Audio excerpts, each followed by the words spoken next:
Good. Well, welcome everybody. Absolutely wonderful to see you all, and a particular honour and pleasure to be on stage and able to welcome Vladimir with us here this evening.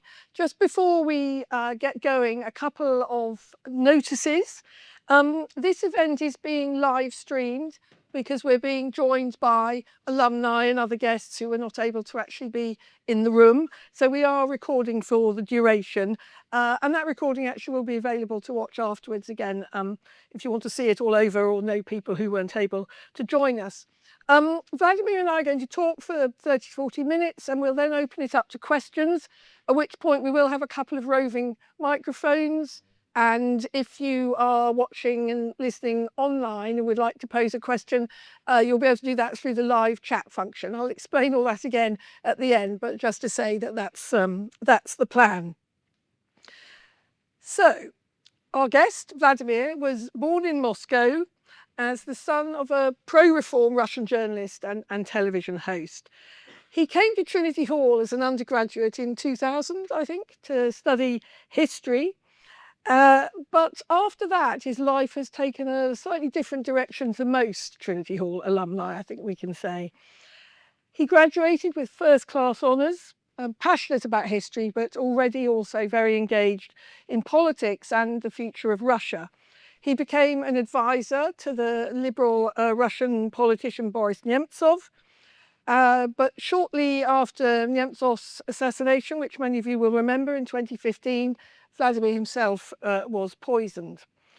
I think then you headed to the States and recuperated, but returned to Russia and was again poisoned in 2017. In April 2022, you returned once more to Russia, and this time Vladimir was arrested, jailed, and eventually then sentenced to 25 years imprisonment in a Russian penal colony in April 2023. Later that year, in absentia, he was awarded the Václav Havel Human Rights Prize. It's a European Union prize, which his wife, Evgenia, received in his honour. And Evgenia also accepted, in absentia, an honorary fellowship to Trinity Hall, which we were very pleased and thrilled to bestow on Vladimir as well.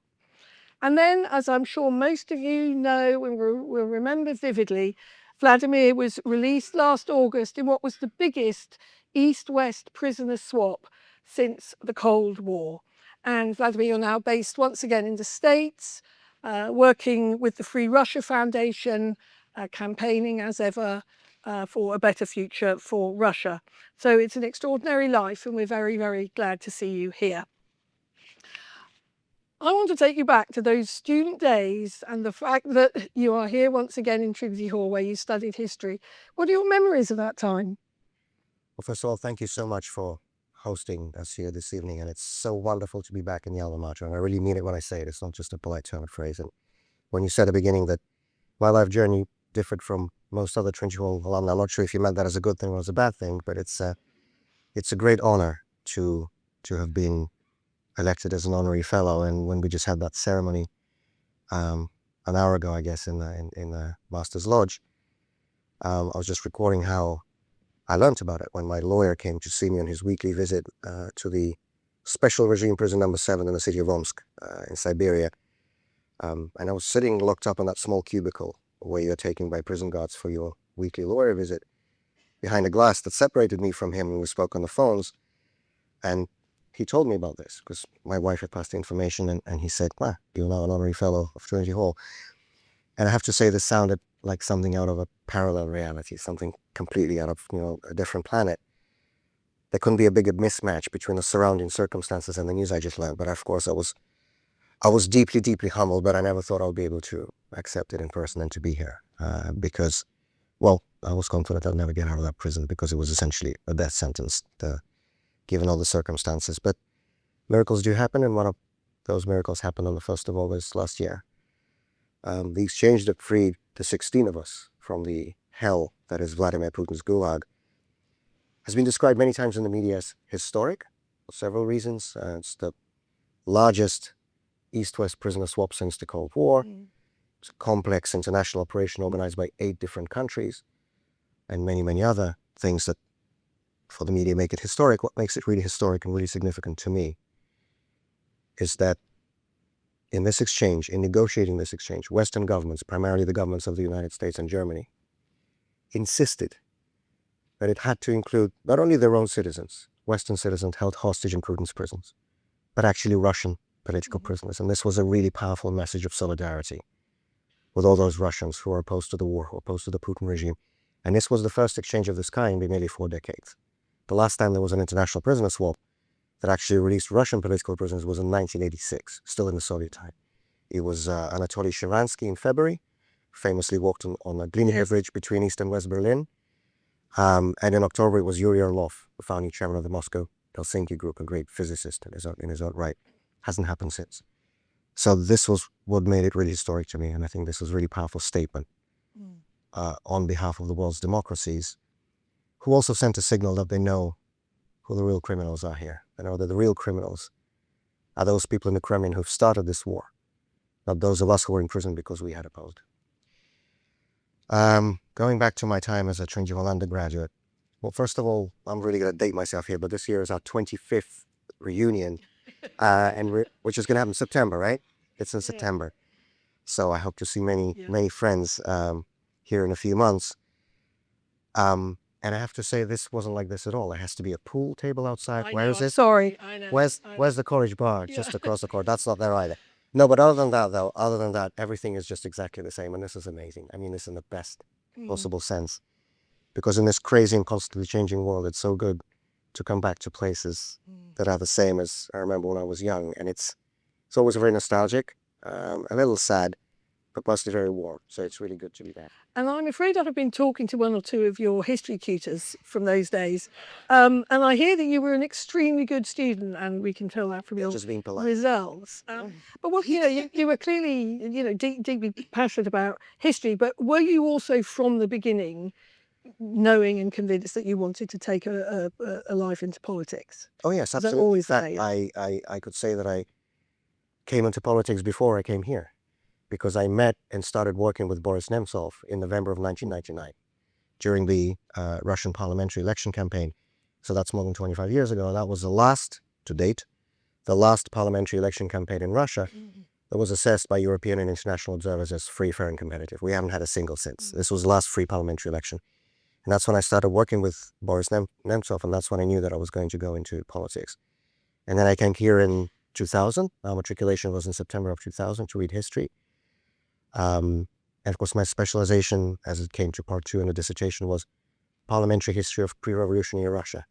And my dissertation, which was supervised by Dr. Hubertus Jan here, was on the first Russian parliament, the State Duma in 1906, which was a unique opportunity for Russia to go down a parliamentary constitutional path. But as we know, that opportunity was missed, but I think it's still important to analyze those forks in the road. Yes. And to pay attention to them. So even the history I did here was very political too. Yes. And I think you've written about how that historian sense of being able to take the long view or learn from history is something that you have always carried with you, and perhaps in some ways sustained you during the detention and the tough times. Oh, very much so. I think, in fact, I would say that my background as a historian perhaps never came as useful to me as it did when I was sitting in prison in Siberia, because we know how the story ends. That's the advantage of being a historian. We know how it ends. We just don't know the exact timing. And nothing is new under the sun. We've had this in our country before, unfortunately, because we keep going in these circles. Repression, rehabilitation, freeze, thaw. I hope, and I'm going to do everything that I can to make sure that one day we come out of this loop, come out of this circle. But for now, that's how it is. And there's absolutely no doubt that this freeze that we're living through now, this dark tunnel, that will emerge from it. And in fact, looking at the modern history of Russia, there's this famous phrase by a 17th century English theologian that night is darkest before the dawn. It was a phrase Soviet dissidents like to use very much. And if you look at, let's say, the last couple of centuries of Russian history, you'd see that this is actually exactly how it is in our country. So the darkest, the most repressive periods of time, the dark 7 years under Nicholas I at the end, from late 40s to mid 50s, with the imposition of harsh censorship, with the abolition of autonomy for universities, with the closing of the borders of Russia when people couldn't come in around. and of course the Crimean War. A lot of parallels there. That was followed by the greatest period of liberal reform in the history of Russia under Alexander II, with the introduction of a trial by jury, local elected self-government, partial freedom of the press, autonomy for universities, and so on.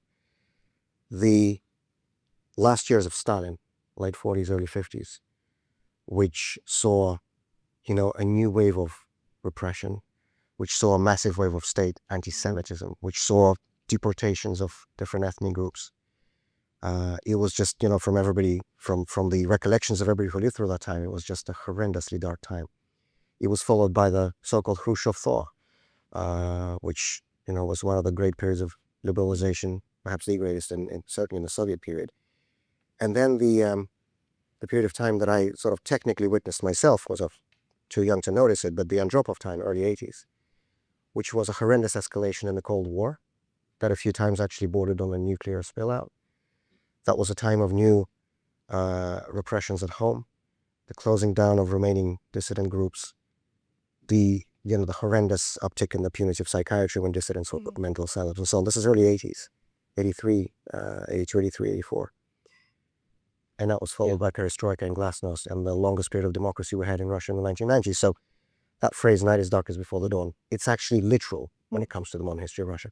And I think this time that we're living through now under Putin will be remembered as one of those times, except that I hope that we'll get out of the loop and don't keep repeating that. And we'll come to now in a moment. Let me just ask you though a bit more about once you'd finished your studies and you're working with Nemtsov, a more optimistic time. And what was that like, and when did that go wrong? What was it that showed you that was going wrong or wasn't going to sustain? It actually went wrong from the very beginning, and again, before I even came here. As Putin came to power on the 31st of December 1999. And there's this myth that some politicians and experts and journalists, both in the West and in Russia, sort of like to propagate out there, that there was some kind of an early Putin who believed in reform and modernization, in all of this, in cooperation with the West, and then something went really wrong along the way. That's how the myth goes. Nothing could be further from the truth. Putin was Putin from the very beginning. And in fact, I remember the day, again, to go to your question, how history helps with all this, with the understanding of the current. I remember the precise day when I realized who this man was and what direction he was going to take our country. This was the 20th of December, 1999, so before he came into the Kremlin. He was still prime minister, and he came to Lubyanka Square in Moscow, which is the site of the old KGB, now the FSB headquarters, the main domestic security service, and officially unveiled a memorial plaque to someone I've just mentioned, to Yuri Andropov. Now, Yuri Andropov was someone who epitomized the worst of the Soviet system, both in terms of the internal repression and in terms of the external aggression. He was one of the architects of the Soviet invasion of Hungary in 1956 as ambassador to Budapest.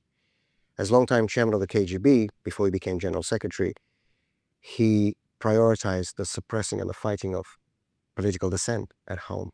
And he set up a special KGB directorate called the Fifth Chief Directorate, specifically to target dissidents. He expanded this horrendous practice of punitive psychiatry when dissidents were declared mentally insane and kept in torturous conditions in psychiatric institutions. So this was somebody who symbolized everything that was wrong with the Soviet system. And on that day, Putin chose to unveil a memorial plaque to him. Now, Russia is a country of symbols, and he could not have chosen a more potent one to signal where his rule would be going. And just in case anybody had questions, in the first year of his rule, so this is year 2000, he brought back the Stalin-era Soviet national anthem as the national anthem of Russia. And very soon we saw those symbols followed by concrete actions as Putin moved to shut down independent television channels, as he moved to rig elections and rid parliament of any meaningful, genuine opposition. Then he started to go after his opponents, initially imprisoning them, and started murdering them. This was all in the early years. This was not, recently. This was all more than 20 years ago. So it was clear from the very beginning. And what did it feel like at that point, being, in opposition, or the possibility of opposition? So 2003 was, which was when I graduated, was in many ways a turning point on the transformation of Russia from the imperfect democracy that we had before Putin and the perfect dictatorship we have today under him. There was no single day or month. It wasn't done swiftly, right? the old Mussolini tactic, right? That Mussolini advised in the early 20s when he talked about his own consolidation of authoritarian power in Italy. He said you have to pluck the chicken feather by feather to lessen the squawking. So don't try to do it all at once. Do it gradually. That's how Putin did it. But 2003 really was a turning point year because there were three major things that happened that year. The first was in June, which was the closing down of the last independent nationwide television channel in Russia. It's called TVS. It was the last private independent channel that provided alternative, objective information as opposed to state propaganda. That was shut down by Putin in June 2003. And so television became completely monopolized by the government. This happens only in authoritarian countries. In October of that year, Putin arrested Mikhail Khodorkovsky, who was at the time the richest man in Russia, an oil tycoon, head of the Yukos oil company, whose behavior had rattled the Kremlin for quite a while because he would fund opposition parties and candidates in elections. He would fund civil society groups. He would fund independent media projects. Obviously, that's not something that was welcome for the Kremlin. So he was arrested in October in a very sort of demonstrative way. He was, when his plane landed for refueling in the early dawn in Novosibirsk airport, there was a raid by FSB officers on a plane. He was taken off, handcuffed, taken to Moscow, and he was paraded on national television the next day, sitting literally in a metal cage in the Basmanny district port. And this was not only, against him, this was a message to the whole of Russia's business community, that if you'll behave like him, that's how you'll end up. And that message was heeded. So that was the second thing. And the third thing, to your question about how it felt being in opposition, the third and final thing was the parliamentary election that took place in December of 2003, which was famously or infamously described by David Atkinson, who was a British MP and head of the Council of Europe Observer Mission to that election in Russia, as, and I quote, free, but certainly not fair, end of quote. It was free in the sense that people like me could still be on the ballot. Now that's unthinkable. I was on the ballot as candidate for the State Duma in the constituency in southern Moscow. But it was not fair in the sense that the results were prearranged and the victory for Putin's party was pre-programmed and everything was stacked in their favor and against us. And so I sort of had the first-hand experience of that on the inside. So given that, and then given what followed in the years after that with, more imprisonment, assassinations, poisonings, including, here in Salisbury, and, elsewhere in Europe, but obviously primarily continuing repression, detentions, assassinations in Russia itself. I have to ask you a question which you've been asked many times, I know, but nonetheless, which is, given everything, why in 2022 did you decide to go back? Well, first of all, I never really went back because I never left. It was a question of principle for me after both poisonings. After recovering, I returned back home. And the morning Putin attacked Ukraine, which was the 24th of February, 2022, I woke up in my flat in Moscow and switched on the phone. And, we sort of all knew intellectually this was going to happen, but emotionally we didn't want to believe until the last moment. And I remember sending Evgenia and my wife a message that it had started. And then I just went for a couple of weeks to sort of see friends here in France, where else were we? In Israel, and then most importantly, in the US, it was our oldest daughter's 16th birthday. She's turning 19 next month. It was her 16th birthday. I couldn't miss that. And then I testified at a Council of Europe Parliamentary Assembly hearing in Paris, ironically on the issue of political prisoners in Russia. And then I flew back home and I became one myself within a week. But the answer is in your very first question when we started talking about my journey in Russian politics. Politician has to be in their own country. Cannot be any other way. I'm a Russian politician. I have to be in Russia. I don't feel I would have any moral right to call on my fellow Russian citizens to stand up to this dictatorship if I didn't do it myself. What would all my words, what would all my principles be worth if I didn't back them up? And also, when you got on the plane that time, did you do so with a heightened sense of risk, or was it another? Right. You just try to, take that away from your mind, because otherwise you become paranoid and crazy, and that's not something you want to do. So you just don't think about this. And this is actually the same as with the invasion of Ukraine I just mentioned. Intellectually, rationally, you understand all the risks, but emotionally, you're still not ready. And Solzhenitsyn writes about this in the Gulag Archipelago. Bukovsky writes about this in To Build a Castle, and many other Soviet dissidents who had this experience. They write about the fact that however much you're expecting to be arrested rationally, it still comes as an emotional shock. And I absolutely concur with that. That's how it came to me when these guys started running after me on that day. But to sort of to end answering your question, I think that those of us who are the public faces of the movement, public faces of the opposition, we have a special responsibility before our fellow citizens that frankly transcends the considerations of personal comfort or personal safety. Because people look at us, people watch us. And I think, to me, the most important lesson of Soviet dissidents was that they showed that at the end of the day, fear is a choice.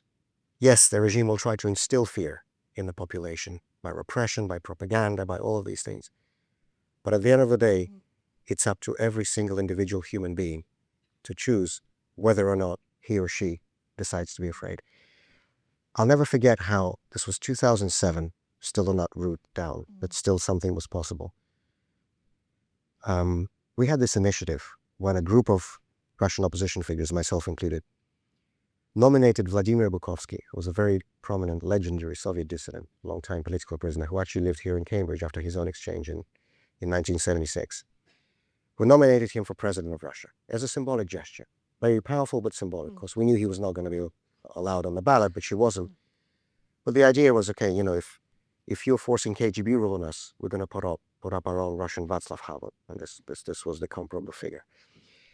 And he renewed his Russian passport. He flew to Moscow from here.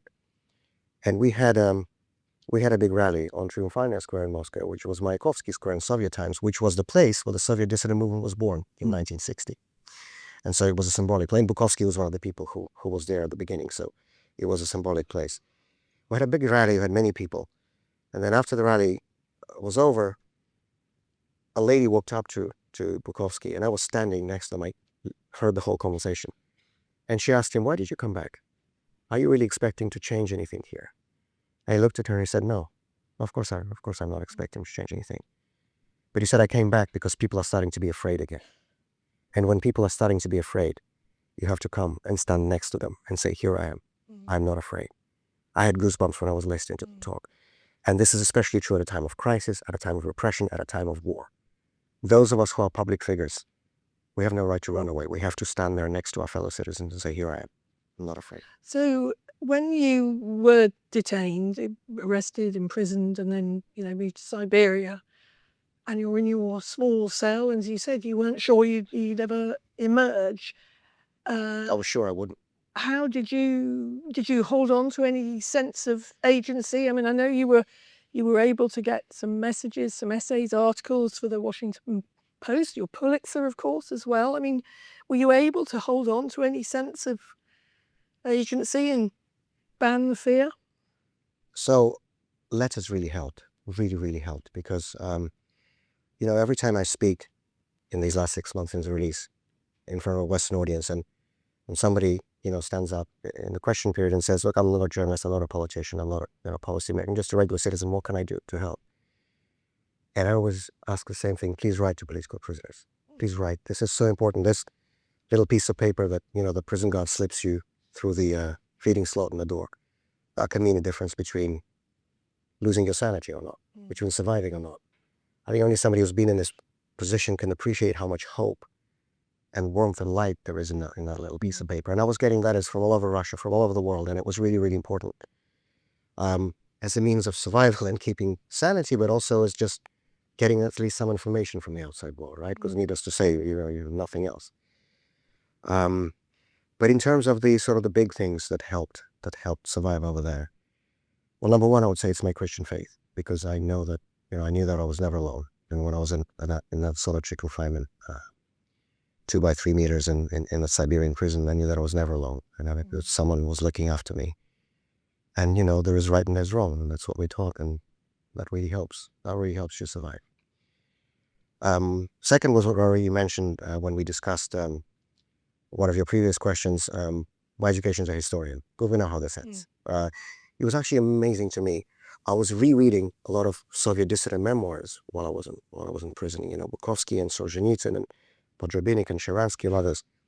And it was just astonishing how much everything is just exactly the same. down to the last detail. The way prison guards address you, the way your cell is organized, the way, the courtyard for walking is made up.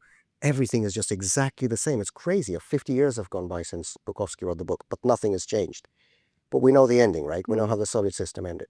And his son is going to end just exactly the same way. So that really helped. And thirdly, 20 years ago now, it is 20 years, I made a documentary film about the Soviet dissident movement. It was called They Chose Freedom. And I'm really happy and really fortunate to have managed to film these people, because most of them are no longer with us.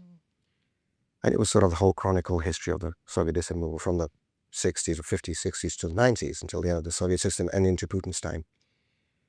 And Bukowski, of course, was one of the people I interviewed for that film. I came here to Cambridge to do it. He lived on Gilbert Road. And I remember asking him the same question you're asking me. I asked him, what helped you survive in the gulags, in the prisons, in the psychiatric hospitals? How did you manage to survive there?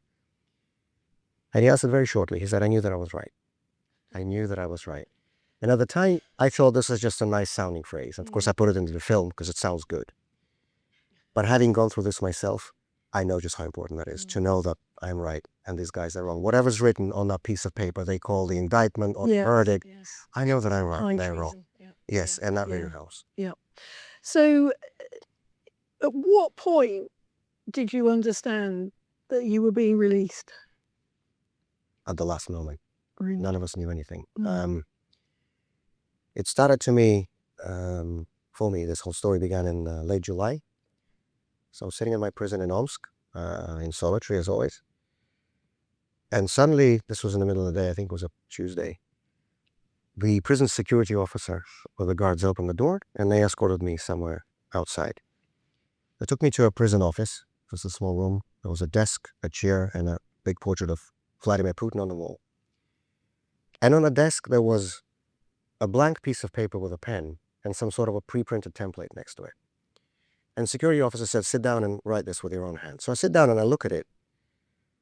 And it was a template for a petition for pardon addressed to Putin, in which I was supposed to admit my guilt, express remorse for everything I've done, and ask him to please pardon me. First, I thought it was a prank. So I just, I just laughed at this officer, but his facial expression was saying that he wasn't in the mood for joking. So I said, what is this? And he said, sit down and write this. I said, I'm never writing something like this. I said, why not? Well, I said, first, because I do not consider Putin to be a legitimate president of my country. He's a usurper, a dictator, and a murderer, and I'm never asking him of anything. But secondly, because I'm, what guilt? I'm not guilty of anything. The criminals are those people who are leading this war, not those of us who are speaking out against it. He said, no. I said, no. So he said, okay, then write what you just said to me. And I said, okay, this I'm very happy to write. So I wrote it all on paper. I added that I hope to live to see the day when Putin is put on trial for all the crimes he had committed. I signed it, dated it, and gave it to this guy. They led me back into the cell. I had no idea what this was and where it came from. It came out of nowhere. As we later found out, the same day, they made this offer to all the other prisoners in exchange, but we had no idea. So then another few days pass, and it was a night from Saturday to Sunday.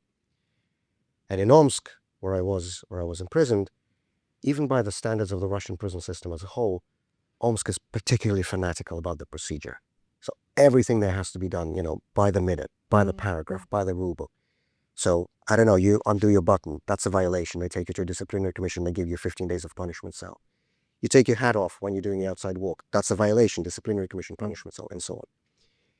And so when it's nighttime, you have to be asleep. Like you have to at least you have to lie. Look like it. You can't do anything else. And so for something to happen during nighttime means it's something extraordinary. So I was asleep, and suddenly I woke up from this really loud sound. It was the sound of 2 metal doors of my cell screeching and being opened. And the same guy, the same security officer, with the prison guards, barged into my cell. And they said, Convict Kara-Murza, you have 10 minutes to get up and get ready. And at this moment, I'm certain that I'm going to be let out, be executed. I thought it was because of that paper, so I probably didn't like it much on the top. I said, what's going on? He said, just get up and get ready. So I got up, got ready, but instead of a nearby forest, which I was thinking, they took me to the airport, the Omsk airport. And I have to say, for somebody who's been in, so I was in prison 2 years, 3 months in total, but 11 months of those straight in solitary confinement. So when you can't as much as say hello to another human being, day after day, week after week. And I can't describe what it feels like to suddenly find oneself in the middle of an airport. This was like a regular, normal civilian airport, Omsk is a large city, more than a million people. And there were cafes and shops and flashing adverts and families with kids. And I almost went crazy there because it was all straight from prison. I was in handcuffs with a police escort, boarded me on a plane and flew me to Moscow. 3-hour flight. When I was taking from Moscow to Siberia, it was a 3-week journey on the Stolypin carriages, you know, the way carried prisons in Russia for more than a century, with all the transit prison stops along the way. This was a much quicker ride. And needless to say, they don't usually take prisoners by commercial planes in Russia. So I knew something weird was going on, but I had no idea what. Then in Moscow, they brought me to Lefortovo, which is the legendary, if I can use that term, or the notorious NKVD, KGB, FSB prison that once held Solzhenitsyn and Sharansky and Bukovsky and many other legendary opponents of the Kremlin regime. And there I was held in solitary confinement again for about a week. No information, absolutely nothing. That was the most disconcerting. Of course, by now I know they're probably not going to shoot me because why take me to Moscow for that? They could have just done it back there. But the reason they usually take prisoners who are already serving time in other places to Lefortovo is to indict them on new criminal charges. Yes.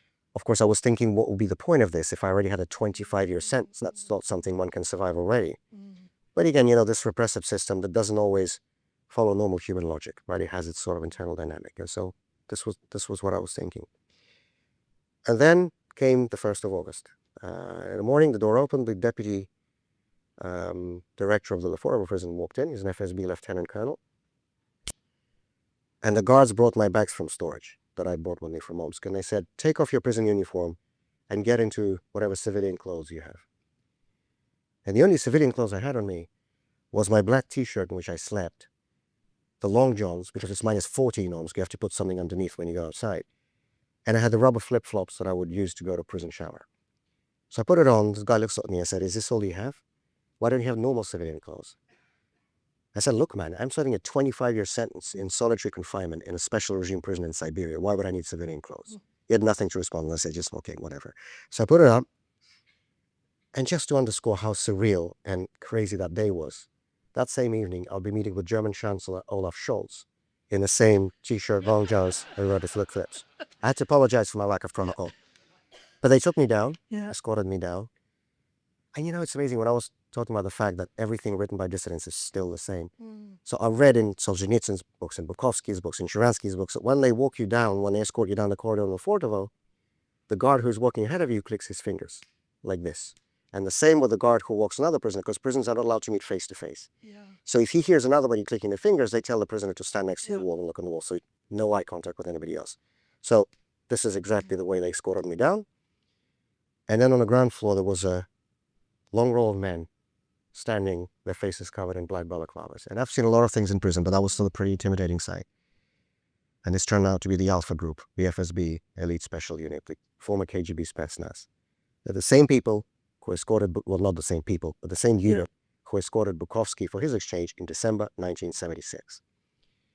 And so they told me to get out in the courtyard, and there was some kind of a bus parked in the internal affordable courtyard, silver bus with blackened windows. And they told me to get up in it. So I get onto the bus, and there I see more men in black balaclavas in every row. But next to them, I see friendly faces, you know, colleagues, friends, fellow political prisoners who've been serving time in prisons all over the country. First person I saw was Oleg Orlov from the Memorial Human Rights Center, the chairman of the Memorial Human Rights Center. And the second person I saw was Ilya Yashin, a fellow opposition politician who was in a completely different region in Russian prison. And then I understood, because there was only one reason why all of us would be on that same bus together. So let's talk about now, and in what way is it possible to talk of a Russian opposition in Russia? Well, I think the term opposition is probably, not applicable at this stage, because for me, opposition is a term that belongs to democracies, right? Because members of the opposition, they sit in parliaments, they debate in television studios, they run in elections. In my country, opposition leaders are either dead, in prison, or in forced exile. So, as Boris Nemtsov said in one of his last interviews before he was assassinated 10 years ago this month on Putin's orders, he said to a journalist, don't call me an opposition leader. We are dissidents. So the same term that was used in the Soviet times. So I think this is more appropriate for a term. because of course any sort of opposition structures have been completely dismantled. The two main leaders, Boris Nemtsov and Alexei Navalny, have been murdered. The opposition organizations have been forcibly dissolved, declared foreign agents, undesirable organizations, and all the rest of it. So as in any totalitarian regime, there is no, opposition to speak of, and that should not be surprising. What's really important to me, though, much more important than, talking about just the political side of it, the structural side of it, much more important is how much opposition sentiment, how much opposition feeling there is in Russian society. Now, the problem, of course, with totalitarian countries is that there's no way to judge the true state of public opinion, right? If they imprison you for expressing your opinion, then you can't assess it. Just a couple months ago, a man in Moscow named Yuri Kakhovets received 5 years in prison for responding to an opinion poll question saying that he's against the war in Ukraine. They found him, they tracked him down, they arrested him, indicted him, and put him in prison for 5 years. And so every time I hear, Western analysts or even Western newspaper that opinion polls are showing high support for Putin, I say, oh my God, opinion polls. That's totally meaningless in a totalitarian state. The Communist Party of the Soviet Union got 99% of elections, and it collapsed in 3 days. That means nothing. But what we do get from time to time, not very often, but from time to time, are what I would call glimpses of how many people inside of Russia actually feel about this regime and this war. And one such glimpse came actually exactly this time last year, when, you recall, we had a so-called presidential election with Putin and a couple of handpicked clowns alongside him on the ballot. And then there was one candidate by the name of Boris Nadezhdin. He was a lawyer, former member of the Russian parliament, former member of the Parliamentary Assembly of the Council of Europe from Russia, who suddenly announced that he was running for president of Russia as the anti-war candidate, saying he's against the war in Ukraine, he's going to end it on day one. And the public response was just unbelievable. Suddenly, all over the country, people queued up for hours at his campaign headquarters in large cities, small towns, everywhere, to sign the ballot petition, because you need to get a certain number of signatures to get a candidate on the ballot. And when I say sign, I don't mean just sign. They have to put their name, their home address, their passport number. It's all the personal information, and by definition, this goes to the government. And yet hundreds of thousands of people all over the country stood in lines to do this. And almost all the letters I received in prison this time last year were about those lines, because it was so important for people to see that they're not alone. Of course, he wasn't out on the ballot, needless to say, but that was besides the point almost, because suddenly everyone saw through this lie that's being peddled by Putin's propaganda that all Russians support the war, all Russians support the regime. That's what you're being told every day. But, you can rig election results. You can write whatever opinion poll numbers you want. But there's nothing you can do to hide the sight of thousands and thousands of people voting with their feet, literally, for the only anti-war candidate. And I'll never forget the letter I received from one young woman in Novorossiysk, which is a town on the Black Sea coast in the south of Russia. She described how she was waiting for several hours in that line to sign the ballot petition for Nadezhdin, mostly with the young people. And then she finished the letter by saying, I never realized how many of us there are. Because the Kremlin wants you to believe that if you're against the war, you're an isolated minority, a traitor, a foreign agent. And actually, there are millions of people in Russia who feel the same way that I feel. And it's so important to have those glimpses from time to time. Yeah. And then for you and the many others who are now working from outside Russia, whether in exile, temporary or permanent, what does that look like, and what does that feel like, and what kind of purchase or influence do you feel able to have? And are you directing that, back into Russia, or actually in a way directing it more at, other governments, states, Europe, Britain? So first of all, on the temporary versus permanent that you mentioned, when our plane was taken off in Vnukovo, which is the government airport southwest of Moscow, for the exchange, we were all again escorted by the Alpha Group officers, the FSB officers. And so my guy, who was sitting on my left, when the plane was taking off, he looked at me and pointed at the window and said, look out there, this is the last time you're seeing your homeland. And I just laughed at this guy's face, and I said, look, I'm a historian. I can tell you that I don't only think, I don't only believe, I know that I'll be back here, and it's going to be much sooner than you can imagine. And I have no doubt of that at all. But in the situation where those of us who are remaining opposition figures, forgive that term, are outside of the country, I still think there's a lot that can be done in many different directions. But to me, and again, this is maybe my background as a historian, sort of coming in to the political side as well, I believe that the most important, the most responsible task for the pro-democracy forces in Russia is to prepare a strategy for the day after Putin, to have a roadmap, a plan ready, because that was the main problem in the 90s when the Soviet regime collapsed, because everybody thought the Soviet regime was forever. You know, there was a very interesting book recently by a Berkeley sociologist, Alexei Yurchak, that came out last year that is about the latest years of the Soviet regime, so late 80s, early 90s. And I love the title of the book. It was forever until it was no more. That's how it was. Everybody thought this is just going to, like today, people are saying, oh, Putin is strong, he's stable, he's secure. And then guess what? The Soviet regime collapsed in 3 days, in August 1991. I remember those 3 days as a child. I remember the tanks on the streets of Moscow. That's how it ended, like this. And everybody was taken by shock because nobody knew what to do. And this goes both for people in Russia, the leadership of Russia at the time, President Yeltsin and his team. And it goes for the West as well. And so many mistakes were made by both sides. I believe the main mistake on our side, on the domestic side in Russia, was that we never really went through this process of a public reckoning with the past that is absolutely necessary for any country transitioning from dictatorship to democracy. If we look at South Africa after apartheid, Argentina after military dictatorship, Central Eastern European countries, former Warsaw Pact countries after the collapse of communism, of course Germany after 45, and then again after 89 in the eastern parts. There were these processes. I mean, they were different in each country, but the essence was the same. It was truth and transparency, right? So in some places, these were truth and reconciliation commissions. In other places, tribunals. In other places, the Stasi Institute, like in Germany, where all the files were open and available to everybody. Of course, the opening of the archives. There was accountability, transparency and accountability. Those are the key issues here. And we never really had that in Russia. There were people calling for that at the time. People like Bukovsky, people like Galina Starovoitova, who was a member of parliament from St. Petersburg.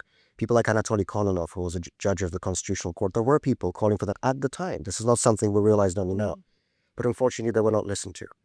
And the Yeltsin government showed either its unwillingness or its inability to go through with this process. And the result was that just 8 years after the collapse of the Soviet system, a KGB officer came to power in Russia with all the results that we're seeing today. Because if evil is not publicly reflected on, publicly accounted for, and publicly condemned, it's going to return. And this is what we're seeing in Russia. And so that's the mistake we cannot afford to repeat the next time there's an opportunity for change. And there will need to be that accountability. There will need to be that transparency.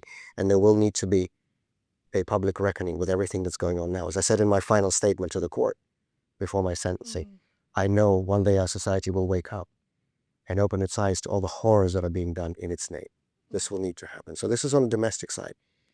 And on the Western side, and this has been the subject of my conversations with all the heads of state and government I've been, honored to meet these past few months since the release, the West was not ready either in the early 90s to really embrace, to really welcome, to really integrate that nascent democratic Russia as one of its own into the Euro-Atlantic community, into the civilized world, let's use that term. Because this promise of European integration, Euro-Atlantic integration, was a really powerful incentive for other former communist countries to persevere with these reforms and to make sure they reach success. I mean, when Václav Havel spoke about the post-communist transformation in still then Czechoslovakia, he termed the whole process our return to Europe. This is how he's put it. We never had that in Russia. And in fact, when in December 1991, President Yeltsin sent a letter to Manfred Wörner, who was then Secretary General of NATO, officially and publicly, for the first time raising the question of future Russian membership in NATO, he did not even get a response. And a few years ago, I was writing a piece about this for a Polish magazine. And I went to the archives, to the Library of Congress in Washington, just to look through the newspaper clippings and the documents and the sources to see how is it possible that something of this importance from the president of Russia doesn't even get responded to. And all the sources go back to the same point. Western leaders and NATO officials were so shocked by the very idea, because nobody had given it a thought before, that they could not put together a coherent response. This is a direct quotation from the New York Times. And again, this was a major factor in the failure of our democratic transition in the 90s. And this cannot be repeated again, because the only way we can ever achieve long-term peace, security, and stability on the European continent is with a democratic Russia. It's not going to happen any other way. And so this is an vested interest of all of us. I'm going to come to the audience very soon, but just one more question we should touch on, Vladimir. I mean, you've mentioned the war, the war in Ukraine, Very uncertain, very volatile statements coming out of Washington every other day now, which may or may not take things in one direction or not. The Munich Security Conference coming up, there'll be lots of discussions there. Zelensky's made his views clear. But for you, thinking about the future of Russia, to what extent are you actually thinking at the minute very hard about the future of Ukraine, or how do you see those two things connected, the war, but actually really focusing on the political settlement in Russia itself? That's actually directly connected, because what we've been trying to explain to Western politicians for years and years when Putin came to power, because of course, as you know well, for years Western leaders, or many of them, would turn a blind eye to all the domestic repression in Russia, to all the consolidation of authoritarian power, to the dismantling of democratic institutions in Russia. I guess because they wanted to maintain some sort of modus operandi with Putin on the international stage. And apart from the fact that this was, in my view, completely immoral, this was also very impractical, because one lesson in the modern history of Russia teaches us, I think very clearly, is that internal repression and external aggression are always two sides of the same coin. A government that doesn't respect the rights and freedoms of its own citizens is not going to abide by the civilized norms of international behavior. It never will. And so sure enough, after finishing his consolidation of his dictatorial powers inside of Russia, Putin went outside of our borders. Georgia first, then Ukraine, the first attack in 2014, then the so-called testing on the weapons in Syria, which was testing on weapons on people in residential areas, and then of course the full-scale invasion of 2022. And the way this settlement works out, yes, has a direct relevance and direct consequence for what's going to happen in Russia, because we know from our history and also from history of other dictatorships, I'm thinking of General Galtieri in particular in Argentina, that these failed or unsuccessful foreign adventures always come back to haunt these dictatorships. And this was, of course, the case with the Soviet invasion of Afghanistan. That's not often talked about, but this was a major factor in the undermining of the Soviet system in the 1980s. And so whichever settlement is going to be made over Ukraine, let's not forget how far this is from the goals that Putin himself set in February of 2022. He wanted Kiev in 5 days. 5 days, they said it public. He wanted to destroy Ukraine as a sovereign, functioning, independent state. Obviously, on both of those accounts, he failed completely.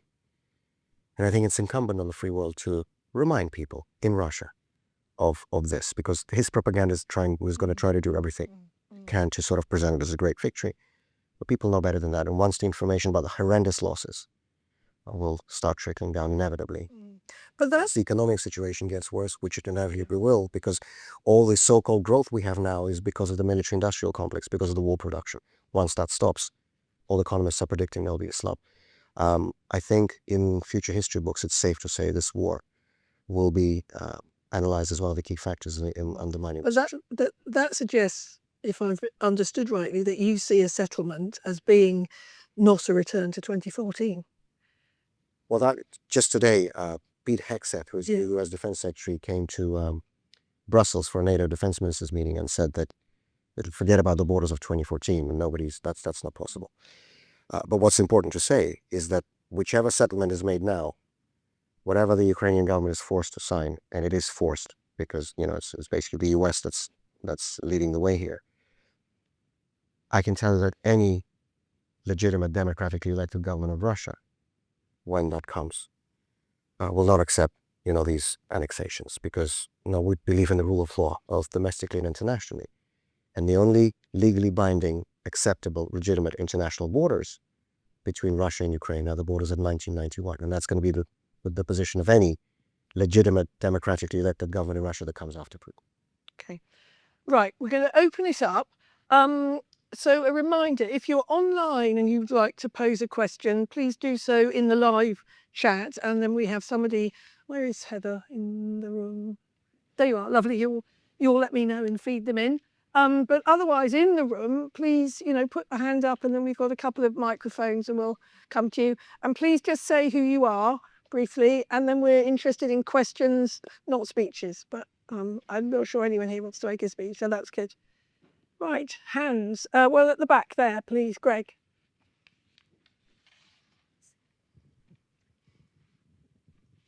Hi, and Greg Tayanskas. I'm a fellow in mathematics here. I'm also Lithuanian, so I have a lot of interest in what you say. So thank you very much for this interesting conversation. My question is perhaps slightly provocative, and I have many others that I'll skip. But That'd be even worse, right? That'd be worse. well, okay, that may be easier. Do you see any parallels between Putin of the 90s and Elon Musk today? Ooh. I don't think Elon Musk has any background in security services. I could see some parallels with the oligarchs of the 90s, not with Putin, with people who were around. Then we had a democratically elected government in Russia in the 90s. That was the only period we did. But there were these so-called oligarchs, right? The big financial moguls around President Yeltsin who sort of called the shots on many things. People like Boris Berezovsky, who actually was instrumental in bringing Putin to power at the end of 1999 before becoming his sworn foe, which often happens in situations like this.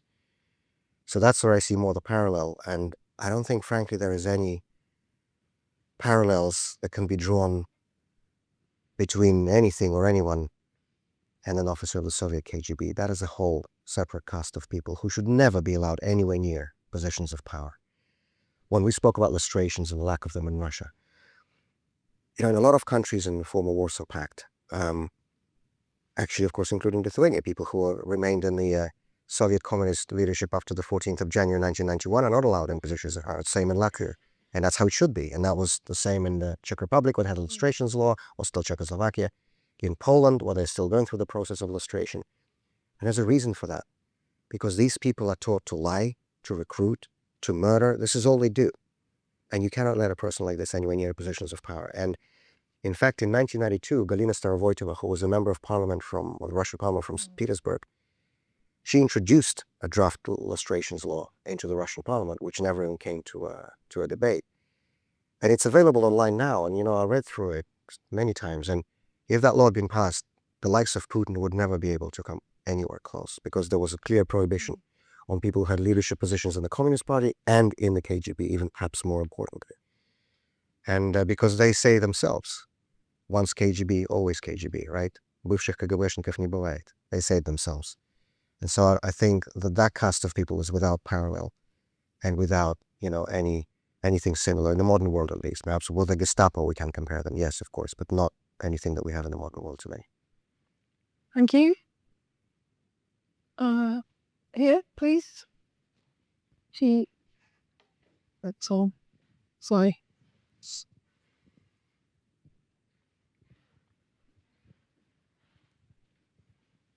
I'm Dennis. I'm a second year undergraduate studying politics here.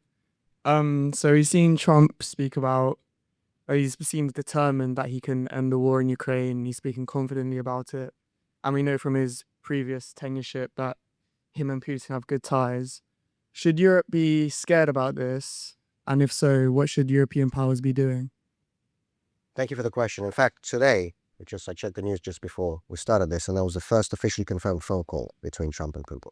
They are supposed to have had already a few, but this was the first officially confirmed from both sides. And this week, at the Media Security Conference, where I'll be going after this tomorrow, the White House Special Envoy for Ukraine and Russia, General Kellogg, was actually supposed to announce the peace plan, but they've put it a little bit back because they want to consult with European countries first, which is a good sign. They don't want it to be like an ultimatum one-sided from the US. But in fact, we hear from many European capitals also very similar tunes to what we hear from Washington, that it's time just to end it now and freeze it at the current line that separates the two sides. To me, the most important aspect of any post-war settlement or ceasefire agreement over Ukraine is that we have to put the people first. And this is in fact the title of a campaign, People First, that was launched a couple of weeks ago, which very rarely happens, jointly by Ukrainian and Russian human rights organizations. They signed up at it together, and it's called People First. And they're demanding three very clear things that have to be necessary conditions in any settlement after the war. First, the release of all Ukrainian and Russian POWs, full exchange from both sides, but that sort of goes without saying. That happens in any post-war agreements. The second, very important, the release of all Ukrainian civilian hostages held in Russia, including abducted children. And there's thousands and thousands and thousands of people. And this is a category that should not even exist, civilian hostage, because the Geneva Convention specifically prohibits taking civilians and hostages in war. And yet thousands of Ukrainian civilians, including kids, are sitting in jails in horrible conditions in Russia. They all have to be released. That's point 2. And point 3, very importantly, any such settlement has to include a clause on the release of Russian political prisoners, because most of the people who are sitting in prison in Russia today for political charges are there because they opposed the war in Ukraine, like I did. I mean, it's a criminal offense in Russia if you speak out against the war. It's a criminal offense if you call it a war. You're supposed to call it a special military operation. If you use the term war, you go to prison. And the fastest growing category in the Russian political prisoner list are the people who spoke out against this war. And they are just as much captives of this war as the Ukrainian civilians are. And their fate cannot be forgotten or overlooked in any peace or ceasefire agreement, any post-war settlement. So to me, that's the main plank of the agreement that has to be there. And I hope, and not only hope, but I'm going to do everything that I can to make sure that Western countries who can be around the table to negotiate insist on all these conditions. Thank you. At the back. Thank you. Hi, sorry, I'm Benjamin. I'm a history PhD student at the college. But I was wondering, speaking of political prisoners, and I hope you don't take this in a voyeuristic sense, more in the sense of understanding the threat of the regime. I was wondering if you could elaborate on what the life of a political prisoner held in a political prison is like, and I suppose I mean that in sort of almost a day-to-day sense, and the regimes you're kept to, what you're allowed access to, what you're allowed not, fellow prisoners, and where you're held prisoner and why. And yes, any sort of interactions you may get with fellow prisoners on that front. Right. Thank you for the question. Well, this is one thing that actually is different from the Soviet times, because in Soviet times, at least after Andropov became head of the KGB, they had special political prisons and penal colonies, like Perm 36 in the Urals region, or the Mordovia prisons.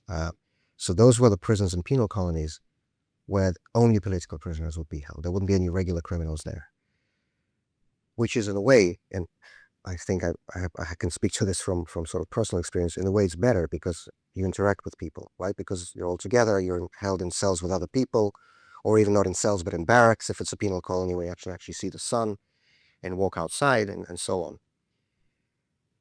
Today, political prisoners in Russia are held with, I shouldn't say with regular criminals, they're held in the same prisons and same penal colonies as regular criminals, but we're not allowed to interact with anybody because we're dangerous, right?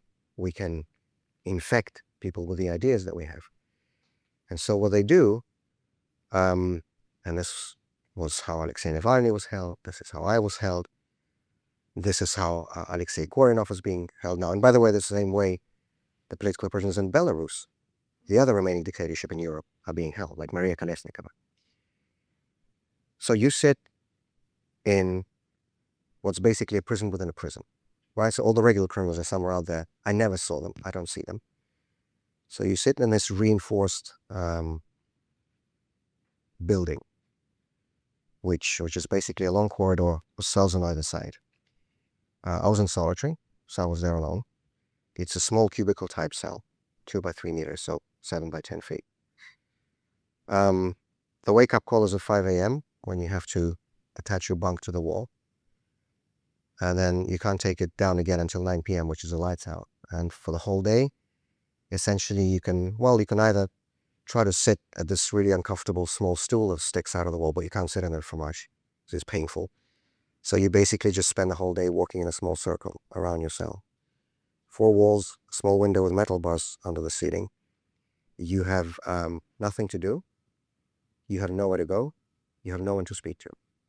You're only given a pen and paper to write for 90 minutes a day, an hour and a half, then it's taken away again. So you have to stuff all the work you need to do, like preparing for your court hearings, all the documents for lawyers, or reading letters you receive, responding to letters, everything. All of that is 1.5 hours a day, then they take it away again. Which is, of course, specifically designed to make it impossible for people, because what's the logical sense behind this? And I have to say that in these conditions, oh yes, and you're allowed either 1 book if it's a punishment cell, or 2 books if it's a regular isolation cell, and that's it. No other, well, you're allowed a towel, the flip-flops, the one I met Scholz in, a mug, a toothpaste, and yeah, that's about it. And I have to say, in these conditions, it's really easy to go crazy. I mean this in a literal sense. I never understood. I'd long known of the rule, of the UN rule, actually. It's in the UN standard minimal rule for the treatment of prisoners. It says that solitary confinement for more than 15 days is officially considered to be a form of torture. I knew that, but I never understood it.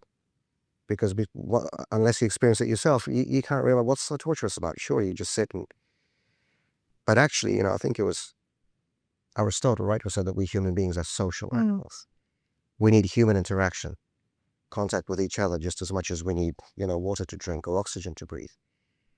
And when you are just completely deprived of this, when you go on for days without as much as being able to say hello to another human being, well, your mind really starts playing tricks on you. You start forgetting even the easiest words. You start forgetting names. You start shouting at walls. You stop understanding the difference between what's real and what's imagined.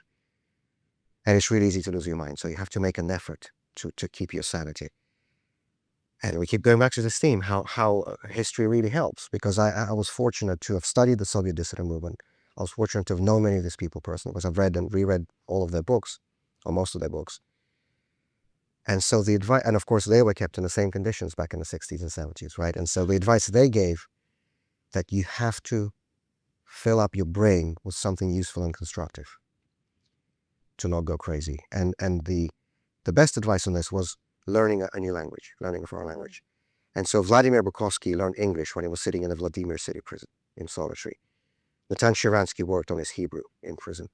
Soviet political prisoners who were Roman Catholics learned Latin, and so on. I decided to learn Spanish. I got the textbook through the prison administration, a university textbook.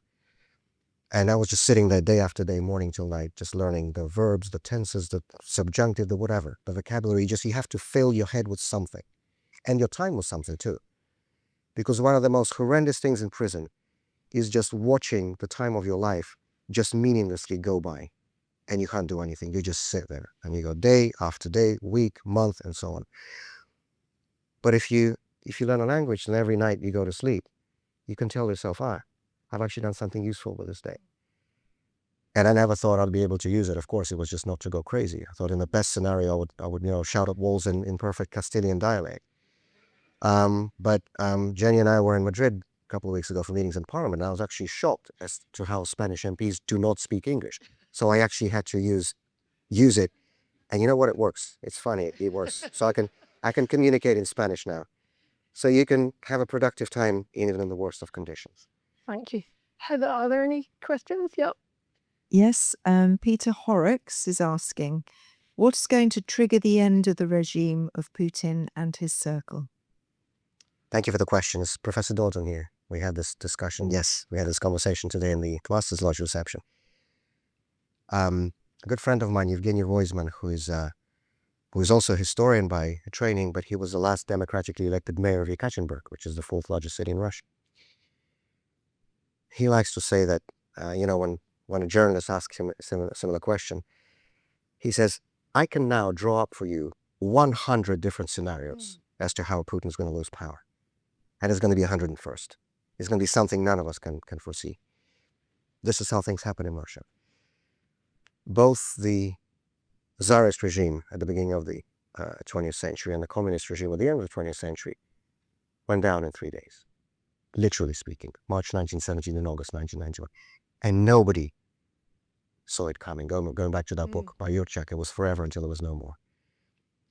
I'm not a big fan of Vladimir Lenin, as you can probably guess from my biography, and I don't quote his speeches too often, but there's one speech of his I particularly like, and that's the speech he gave to the young Social Democrats of Switzerland in Zurich, when he ended the speech by saying that we old folks will not live to see the decisive battles of the coming revolution. That speech was made on the 22nd of January 1917, 6 weeks before the revolution began. So this is how things literally happen in Russia.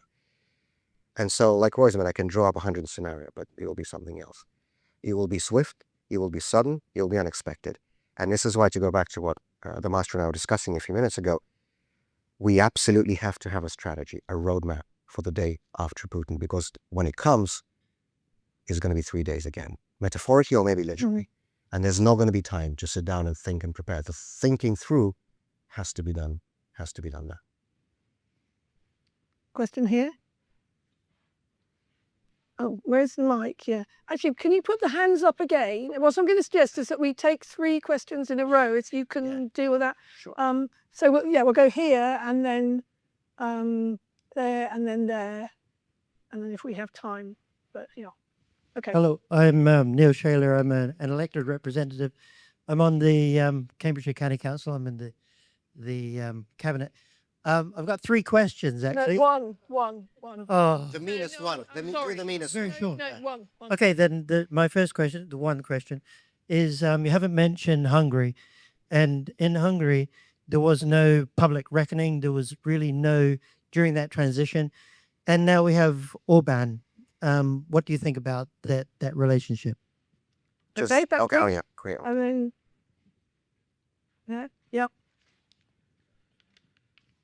Hi, my name is Oliver. I'm a master's student in physics here and a Russian citizen. My question is a bit difficult. So obviously there is currently a significant effort that Free Russia foundations and many NGOs that make in the West for Russian people and for the Western governments to be more informed. But that's still isolated, as you said, from Russian citizens from the abroad. How can we break through this propaganda curtain, and how can we really channel the wake-up call to the Russian people? Thank you. And at the back, yeah.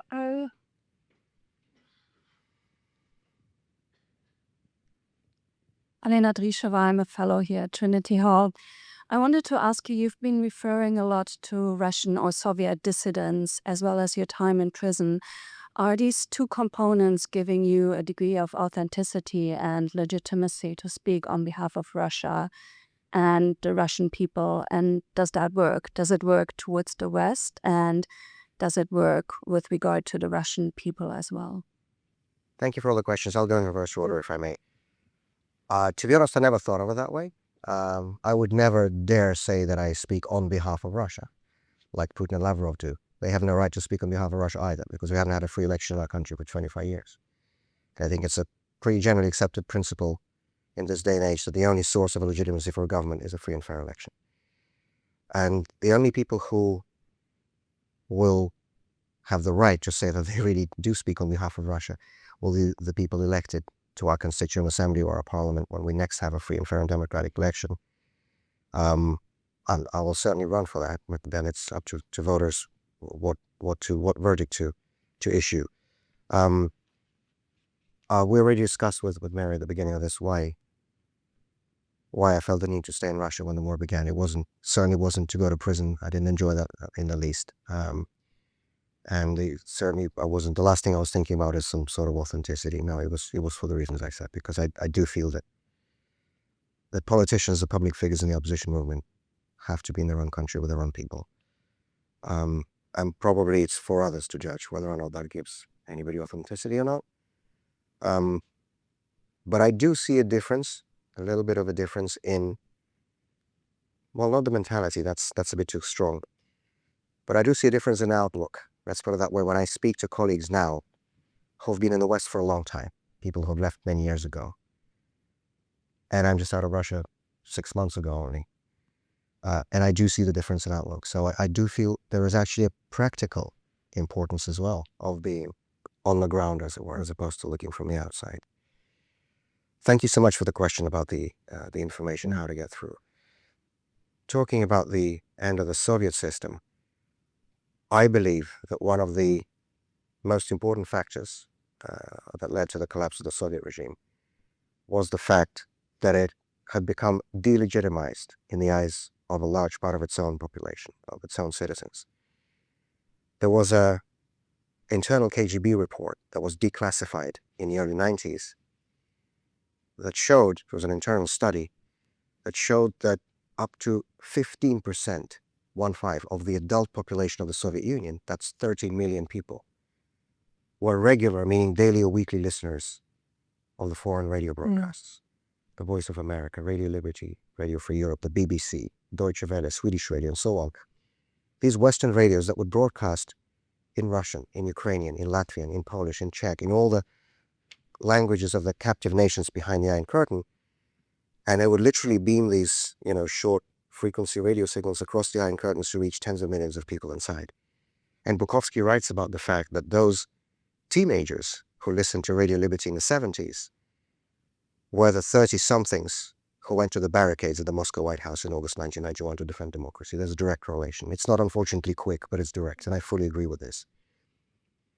If this could be done when the technologies was the 1970s, it can certainly be done with the technologies we have today.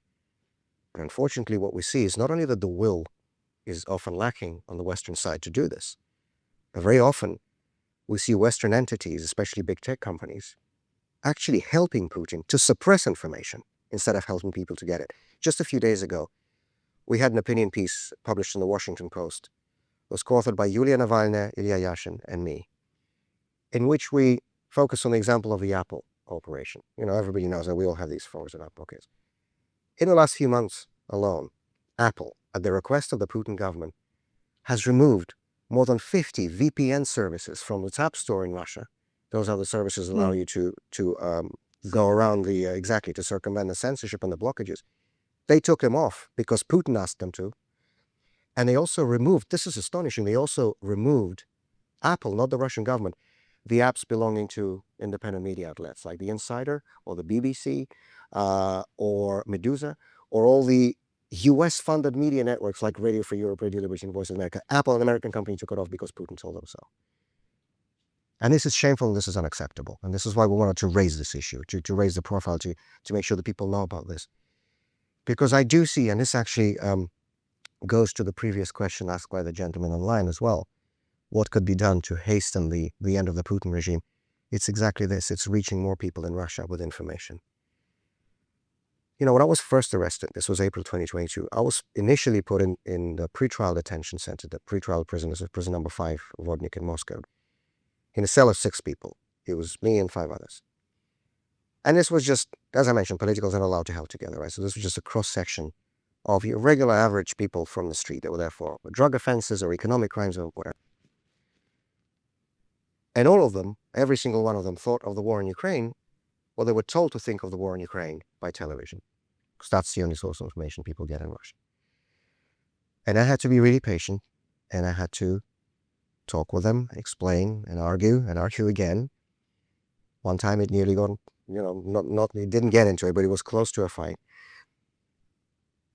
But after about 3 or 4 weeks, the whole cell thought of the war the same thing that I do. Not because I said anything brilliant or genius. I did not. I just gave people the facts. And Russian people are normal people. Most people are normal people, just like people in any other country. Every normal person would prefer peace to war. Every normal person would be horrified at the thought of civilians being killed and kids being killed and hospitals and schools being bombed. The problem is a large part of the Russian population does not even know about this. However astonishing this sounds to people living in free countries in the 21st century. Because together with the full-scale attack on Ukraine in February 22, Putin shut down the last remaining pockets of independent media, like Echo of Moscow Radio, like TV Rain, like Novaya Gazeta, and imposing the total internet, or the Chinese-style firewall, the total internet blockages on social media, on Facebook, on Instagram, on Twitter, on everything.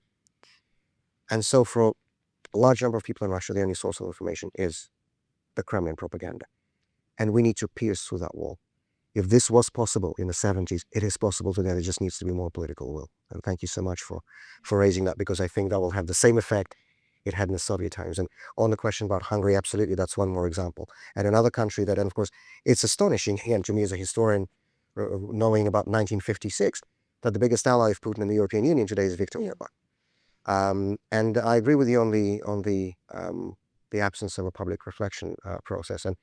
And by the way, there's another country in Europe, Belarus, where the situation is the same. They also never had that. And they had a former kolkhoz chairman, Lukashenko, come to power and reinstate many of the Soviet-style practices. So it just underscores how important it is for any country, for any society that seeks to overcome the trauma of totalitarianism to go through this process of reflection. And we will have to go through that process in Russia. Thank you. Wonderful questions. I'm really sorry we're out of time. I'm sorry. But great questions. But a wonderful conversation. And Vladimir, thank you for so much for leading. your personal honesty, your political honesty as well. And I would like to ask all of us to put our hands together and thank Vladimir.